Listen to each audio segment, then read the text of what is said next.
आप सबको प्रभु यीशु मसीह के नाम से मेरा जय मसीह की। परमेश्वर पिता को मैं धन्यवाद देता हूँ। प्रियो, प्रभु इस सुंदर समय को दिया, इस दिन को दिया, इसलिए सारा आदर महिमा परमेश्वर पिता को मिले। प्रियो, आज की सुबह हम परमेश्वर के मंदिर के बारे में कुछ बातों को सीखेंगे। मेरे साथ में आप एक वचन पढ़ सकते हैं, बाला कुरंथियों उसका 3 अध्याय उसका 16 पद। क्या तुम नहीं जानते तुम परमेश्वर का मंदिर हो और परमेश्वर की आत्मा तुम में वास करता है। खुदावंत इस वचन के माध्यम से हम सबको आशीष से। नया नियम में परमेश्वर ने ऐसा कहा कि तुम परमेश्वर का मंदिर हो और परमेश्वर की आत्मा तुम में वास करता है। अब इस बातों को हमको सोचने और समझने की आवश्यकता है कि नया नियम में परमेश्वर का मंदिर हम हैं और इस मंदिर में स्वयं परमेश्वर की आत्मा क्या करता है, वास करता है। लेकिन पुराना नियम में ऐसा नहीं था। परमेश्वर हाथ के बनाए हुए मंदिरों में रहता था। अर्थात सुलेमान ने जो बहुत ही सुंदर मंदिर को बनाया, उस मंदिर में परमेश्वर उपस्थित हुआ करता था। कुछ समय के बाद वह मंदिर क्या हो गया, नष्ट हो गया। आगे चलकर फिर से उस मंदिर का दोबारा निर्माण किया गया और आगे चलकर वो मंदिर भी क्या हो गए, AD 70 में नष्ट हो गया और आज इस्राएल में कोई मंदिर नहीं है। लेकिन परमेश्वर का वचन हमारे बारे में क्या कहता है, नया नियम के कलीसिया के बारे में परमेश्वर ऐसा कहता है कि नया नियम की कलीसिया जो है, उस कलीसिया जो स्वयं परमेश्वर का शरीर का एक हिस्सा है, अर्थात स्वयं कलीसिया का सिर प्रभु यीशु मसीह है और उसकी देह कलीसिया है।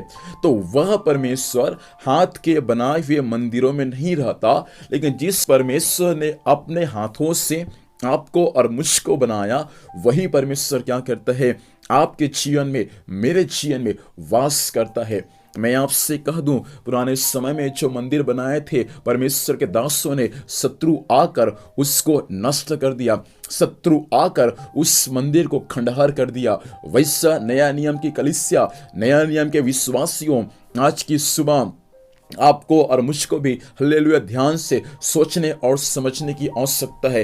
आप और मैं जो स्वयं परमेश्वर का मंदिर है, आप और मैं हालेलुया जिसके अंदर में परमेश्वर की आत्मा वास करता है।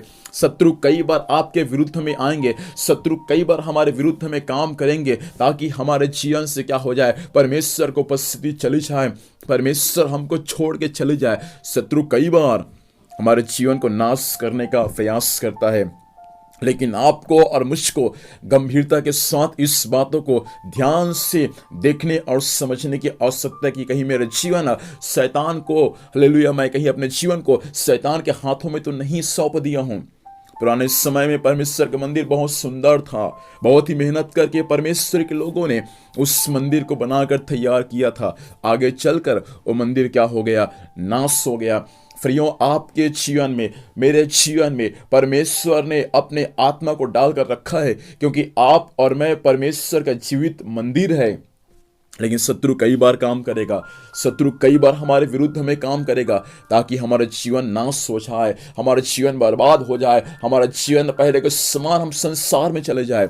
लेकिन परमेश्वर चाहता है कि आज की सुबह के समय आप और मैं, जो आपके और मेरे जीवन में परमेश्वर की आत्मा वास करता है, वह आत्मा हमेशा हमेशा वास करने पाए। इसलिए आप और मैं उस मंदिर को बनाए रखने के लिए, उस मंदिर में परमेश्वर की उपस्थिति को बनाए रखने के लिए हमेशा प्रार्थना, आराधना और संगति करने वाले हो जाए, ताकि परमेश्वर की आत्मा जो हमारे अंदर में वास करता है, वो आत्मा हमेशा क्या हो जाए, हमारे जीवन से प्रसन्न हो जाए।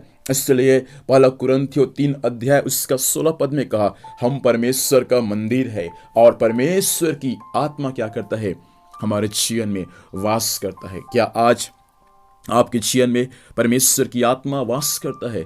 नहीं करता तो प्रभु से प्रार्थना करें। कोई ऐसे हालेलुया संसार की बातें आपके जीवन में आ गया है जिस कारण प्रभु की आत्मा आपको छोड़कर चला गया है, लेकिन परमेश्वर चाहता है फिर से वो आत्मा आपके जीवन में आ जाए, फिर से प्रभु की उपस्थिति आपके जीवन में आ जाए, फिर से प्रार्थना का जीवन आपके जीवन में आ जाए, ताकि परमेश्वर फिर से आपके जीवन से प्रसन्न हो जाए।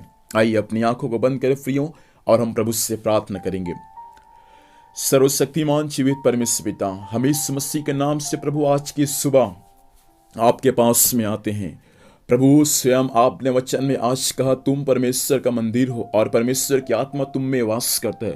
सचमुच खुदावन हम आपका मंदिर है स्वामी, और आपकी आत्मा हम में वास करता है प्रभु। इस आत्मा जो हम में वास करता है खुदावन, कोई भी शत्रु परमेश्वर पिता आपकी उपस्थिति को, आपके प्रेम को हमारे जीवन से अलग न करने पाए। ऐसा अनुग्रह प्रदान कर स्वामी। आज के दिन भर संभाल, स्वर्गीय सुरक्षा दे, जहां भी जाएंगे जाने आने में सहायता कर। जो भी कुछ काम करते हर कार्य यीशु मसीह के नाम में सफल होने पाए। धन्यवाद प्रभु, आपने प्रार्थना सुना। यीशु मसीह के नाम से आशीष मांगते हैं, आमीन।